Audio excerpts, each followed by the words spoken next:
Thank you very much and good morning.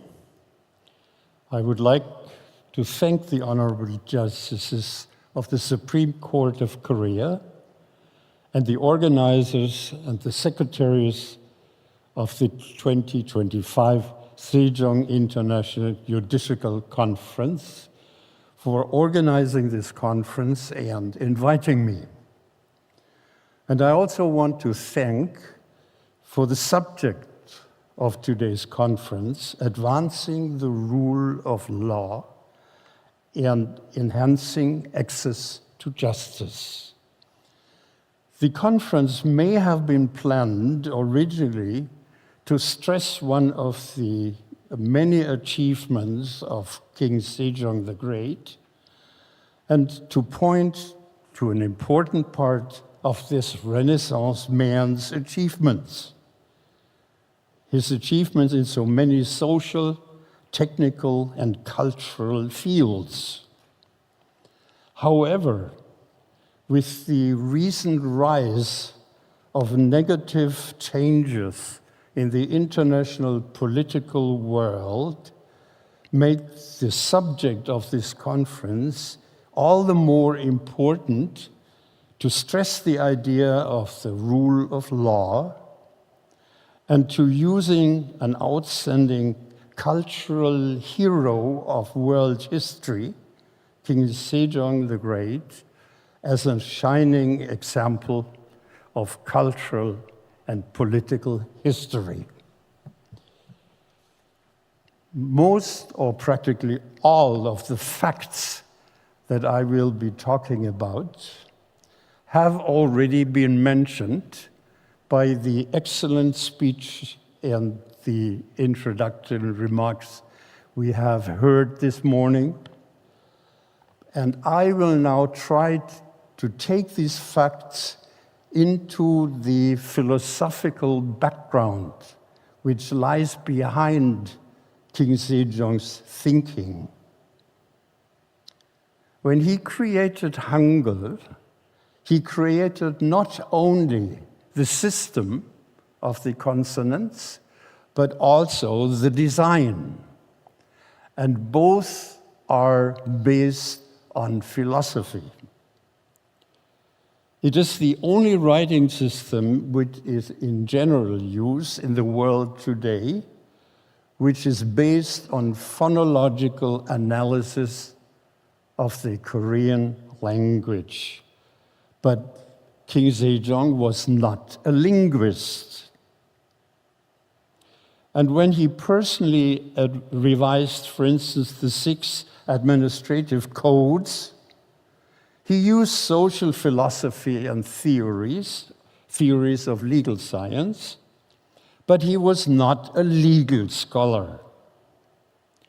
Instead, in both cases, as well as when he worked on many other fields, he was simply an enlightened Confucian ruler, and as such, he was a man of letters, basing his actions on the constant pursuit of both theoretical knowledge and practical expertise. The ideal of the Confucian ruler can be compared to the ideal of the Renaissance men like Michelangelo and others. Now, one reason for the invention of Hangul, King Sejong himself stated in the opening remarks of the promulgation booklet, the Hunmin Chongum, the correct sounds for the instruction of the people, and where he stated his intention. The sounds of the of our country's language are different from those in China.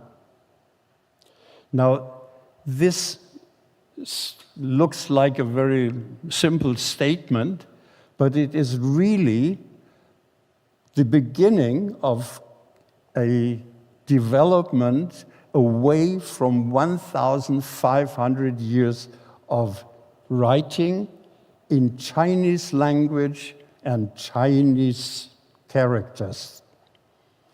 And the fact that all the attempts to use Chinese characters to write Korean language, or even simply Korean names, that did not really work well. And after 1,500 years, King Sejong realized that this is wrong. And the important thing is that the invention or this realization was actually a very Confucian idea, which is that nature and whatever happened in the human world should be in correct correspondence. And when you have the Chinese language, this is correct for China, but we are, and King Sejong was, in Korea, so he realized that there should be something Korean and not Chinese. And that is already Confucianist. The heaven and earth must be in harmony. And when he said that all the people should be able to read and to write, this is going away from Confucian habit of books, because Confucianists rely on books. Confucianists read books, and when they write something new, they will quote from books. It's a book-centered philosophy. Now, King Sejong was privately a Buddhist. And Buddhism is a religion based on hearing. Many of the sutras start with, "Such I have heard." And that is different from, "I have read in an old book." And so we see here that King Sejong was very wise in his action and his compassion based on 1,500 years of Buddhist kingdoms in Korea. And now he is, as a Confucian scholar, going to the future based on a different philosophy. And to be a Buddhist and a Confucianist at the same time is no contradiction. Buddhism is a religion, and as a king, he was a philosopher and a Buddhist and a Confucian scholar. In the book that you can see in the hall out there are two books. One is the Hunmin Chongo, the book with which the alphabet had been introduced, and also the explanations, the Herebon, that's on the right side there. And in the explanations and examples for the correct sounds for the instruction of the people, one of the scholars entrusted with the task of writing this wrote a postscript containing further information. He says there, "Our country's rituals, music, and literature imitate those of China and are compatible." They imitate and are compatible. But for our local language and rustic speech, they are not the same. Those studying books are troubled with the difficulty of understanding the meaning and the purpose of the Chinese texts. And those who must enforce laws are distressed by trying to find the exact meanings and connotations. And so the alphabet was invented. This is a radical change, and I compare it with European history, where Latin for a long time was the norm, but the people did not know it. And to abolish the Latin took centuries in Europe, and King Sejong did it with one stroke. He abolished the idea that writing should be based on a different culture. Okay. The wish to educate the ordinary people with texts in their own language and an indigenous writing system followed the rule of social behavior attested in King Sejong's reaction to the first draft of the illustrated conduct of the three bonds, the Samgang Hengshildo, which is a book where pictures on one side are combined with text on the other page. A book to instruct the people in moral conduct. One picture and a text. The problem was the text was in Chinese. And so King Sejong said, this is ridiculous. The people cannot understand it. The pictures were there to illustrate the text, but the text is not understandable to the people. So that is another example of how he concentrated on educating the people in Confucian values of filial piety, of loyalty, and chastity. His words again, the pictures have been given because of fear that the uneducated people would not understand. But the people anyway cannot read the text. So even when the books are distributed, if someone does not teach them, how can the people know the meaning and be moved? Now, the quotes that I've mentioned, and which have been mentioned before, show that King Sejong's creation of the Korean writing system was intricately linked to his desire to make the legal, and that is the moral system, more accessible to ordinary people. And we have already heard that this compassion, this thinking about the people, the normal people, even of criminals, stipulated him that prisons should provide warmth in winter and cool air in summer, or he prohibited the imprisonment of minors of under 15 and seniors above 70 and so on. We've heard the facts, but this is all combined in the same thinking. One remark, although measures like these seem modern, we must not forget that the laws and rules were severe.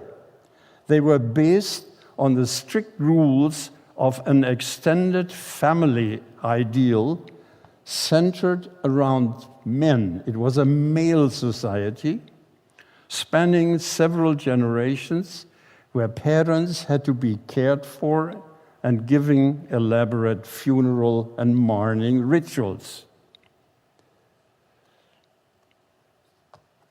Now to the concern for the legal system.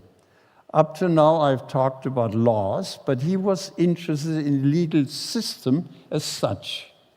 Not only revising or introducing laws was of great interest to King Sejong the Great, but the legal system itself because the new dynasty had started a social and cultural revolution after 1,500 years of Buddhist kingdoms and cultures on the peninsula. Joseon took 500 years. The Yi dynasty, this is another unique thing about Korean culture, the long-standing kingdoms. There is practically, or at least to my knowledge, no culture in the world where you have one dynasty ruling 500 years, except maybe 4,000, 3,000 years ago in Mesopotamia and Egypt. As an example of the interest in the legal system, we have already heard that several revisions of the 6 administrative codes have been done, and I want to stress the point. King Sejong's grandfather, Taejo, the founder of the dynasty, had proclaimed the first version in 1397, just 5 years after taking the throne. The third king, King Sejong, had a revision published in 1413, the supplemental 6 codes, which King Sejong deemed inconsistent. So in 1422, he, along with experts in legal affairs, began revising the articles one by one. The work was finished in 1426, and King Sejong found further problems and had them rectified until 1428. That's already 30 years. After some additional revisions, the supplemental 6 codes were published and distributed in 1429. But then King Sejong established an office of examination and revision of the 6 codes, which produced another draft in 1433. Again, carefully examined, it finally was published in 1435. That is, for 13 years, King Sejong had personally worked on every single item in the revisions. Okay, now I will go and talk about the invention of Hangul, and the facts have already been introduced. You've seen the letters, and you've seen some of the basic principles, but I want to stress the point. The creation of Hangul is a very good example of the holistic approach called Confucianism.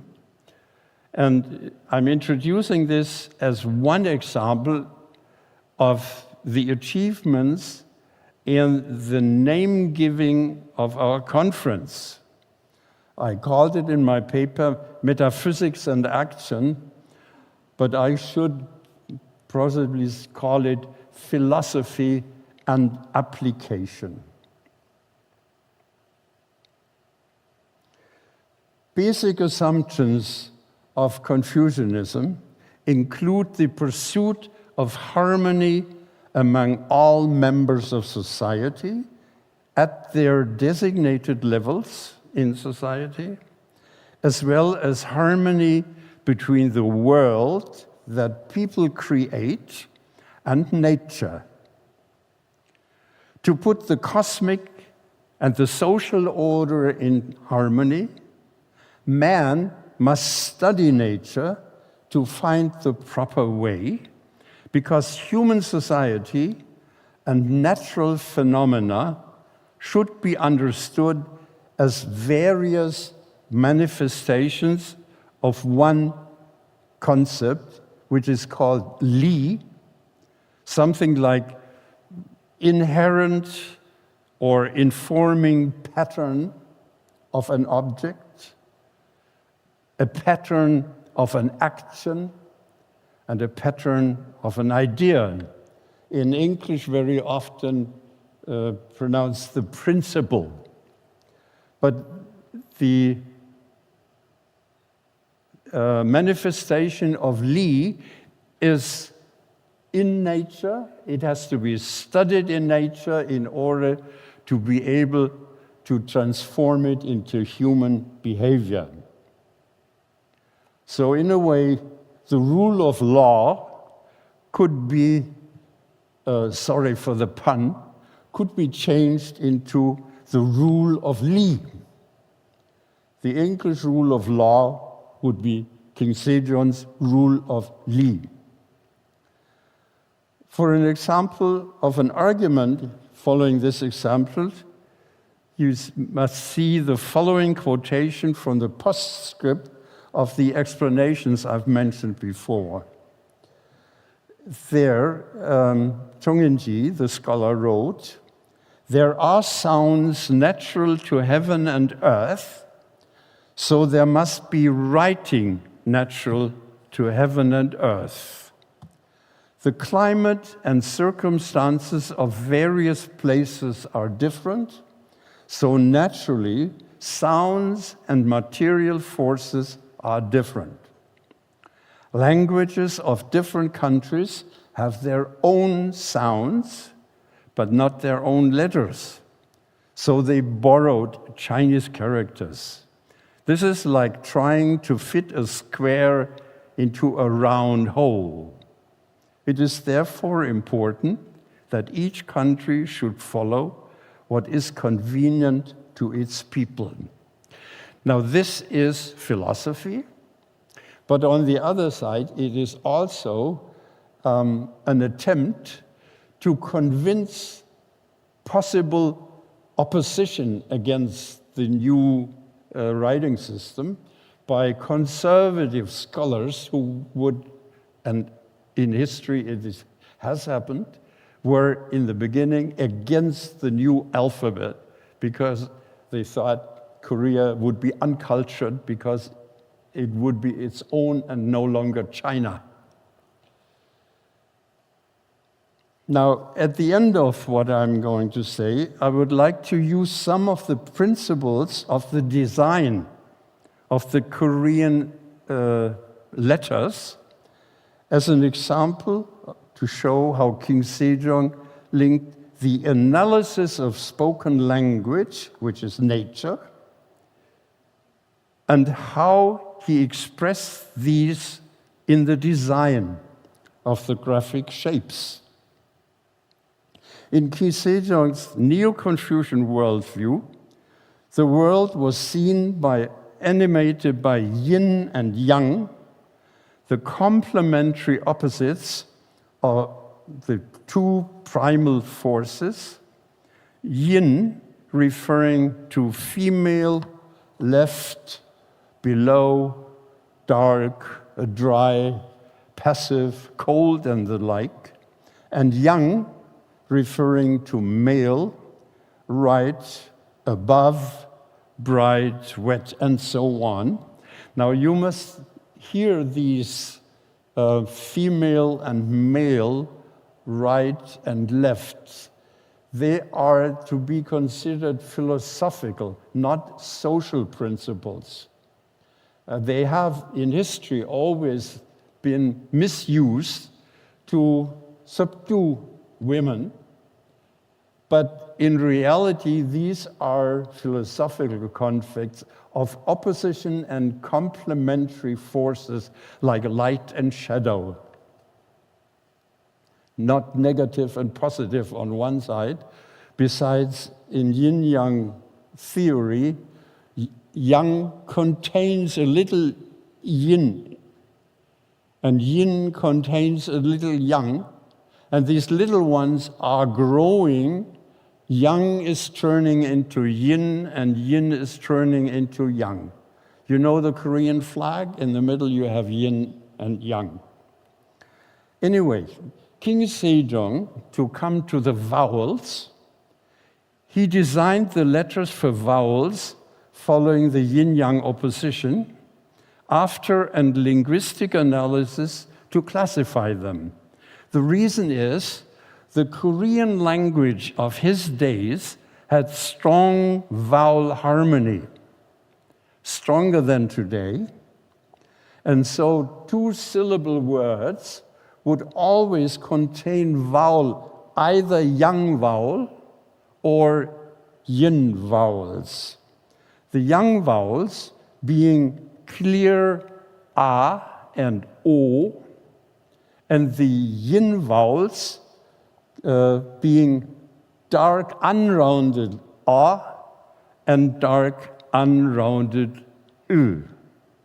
So clear a, o, and dull u. Grammatical endings also would take a yang vowel or a yin vowel according to the vowels of the words they were attached to. Now, King Sejong based the design of the vowels on the combination of the three realms of metaphysics. They have been introduced before. Heaven, represented by a round dot, pronounced as a deep, unrounded A. To use the round dot makes a lot of sense for heaven, because you see, for instance, the sunrise in the morning, it comes to the noon, and then goes back.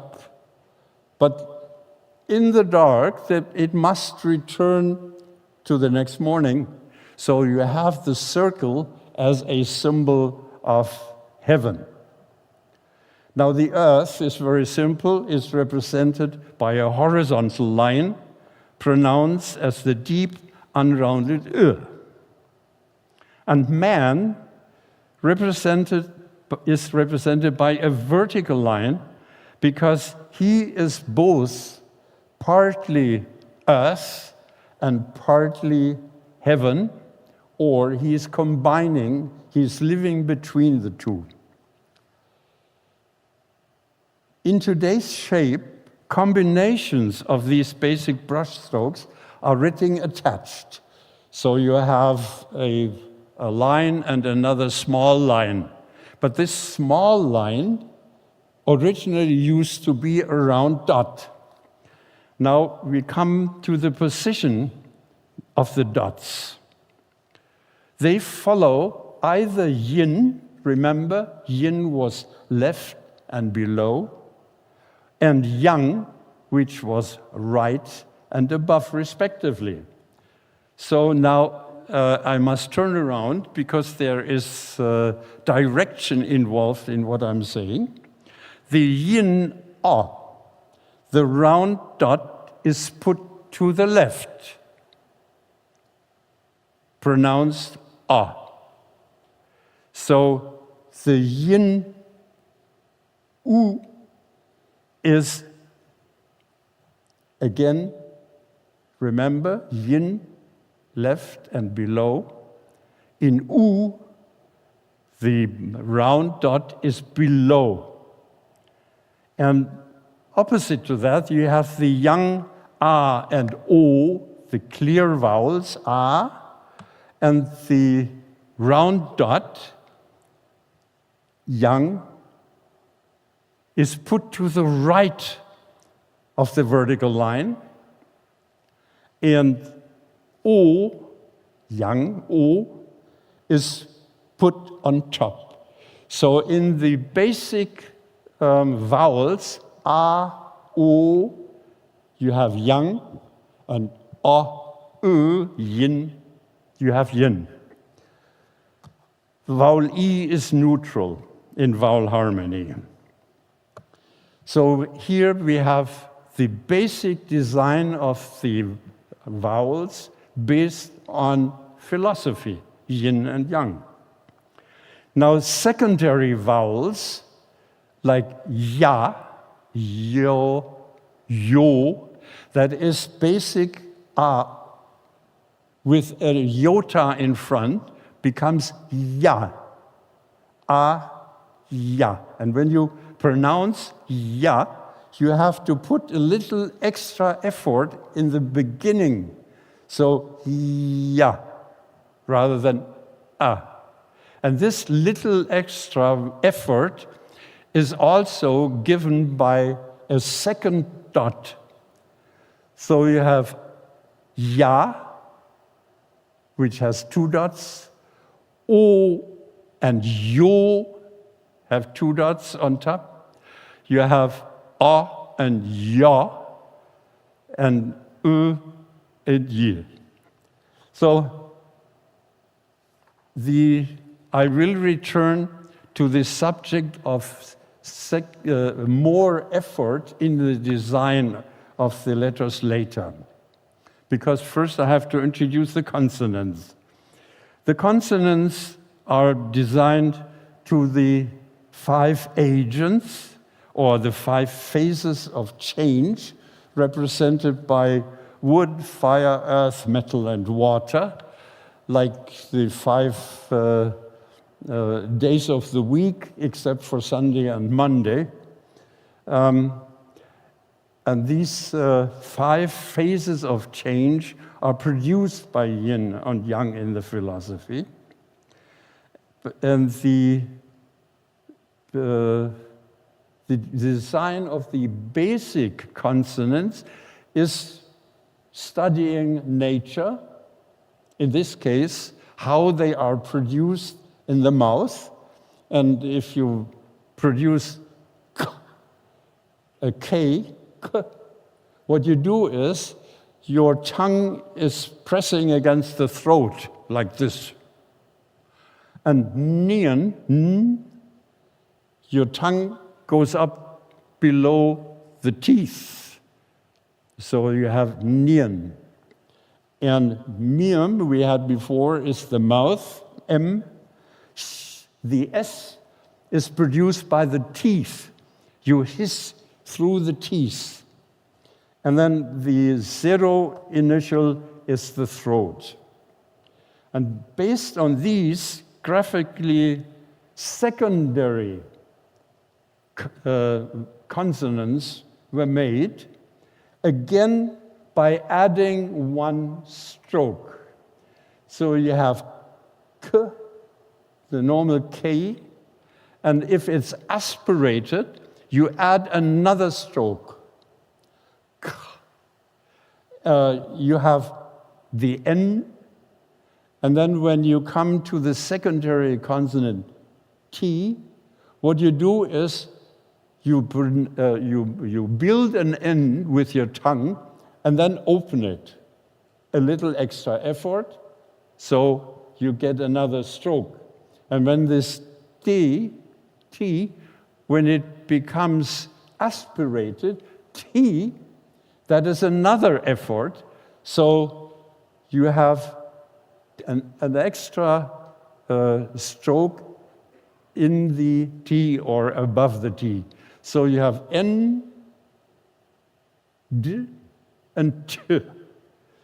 Always an extra stroke. And going on like this, what I wanted to stress is that the design of the letters is based on both philosophy and on representing the nature in the language.